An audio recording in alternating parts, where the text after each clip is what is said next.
नमस्ते, प्रणाम, स्वागत करती हूँ दोस्तों पूजा पांडे 280 के चैनल पे। आप सभी के बीच में रैली बना के लेकर आए हैं। आप लोग सुनिएगा कैसा लगे, कमेंट बॉक्स में जरूर बताइएगा। आइए सुनते हैं। लाली लाली ओटावा से चुए लाल लरिया हो की बनी रोवेला, हो की बनी रोवेला, सुन के अपनी विदैया हो की बनी रोवेला, सुन के अपनी विदैया हो की बनी रोवेला।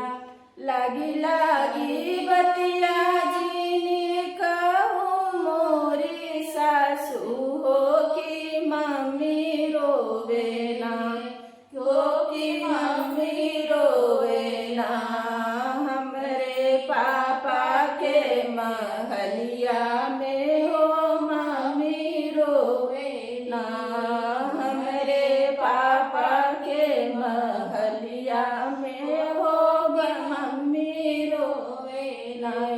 लाली लाली ओठवा से चुए लाल लरिया हो की बनी रोवेला, हो की बनी रोवेली, सुन के अपनी विदैया हो की बनी रोवेली, से अपनी विदैया हो की बनी रोवेली।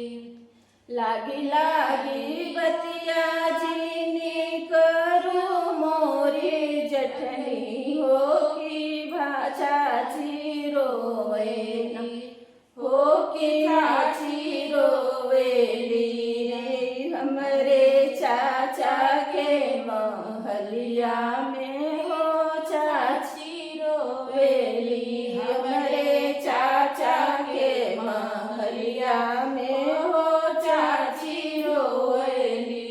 लाली लाली ओठवा के चुए लाल लरिया हो की बनी रोवेली, हो के बनी रोवेली, सुन के अपनी विदैया हो की बनी रोवेली, सुन के अपनी विदैया हो की बनी रोवेली।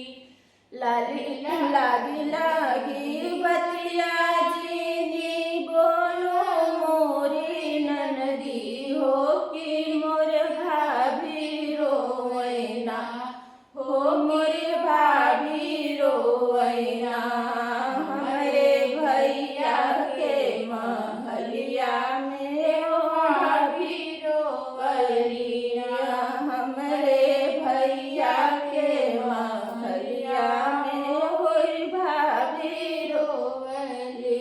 लाली लाली ओठवा के चुए लाल लरिया हो की बनी रोवैना, हो की बनी रोवैना, सुन के अपनी विदैया हो बनी रोवैना, सुन के अपनी विदैया हो की बनी रोवैना।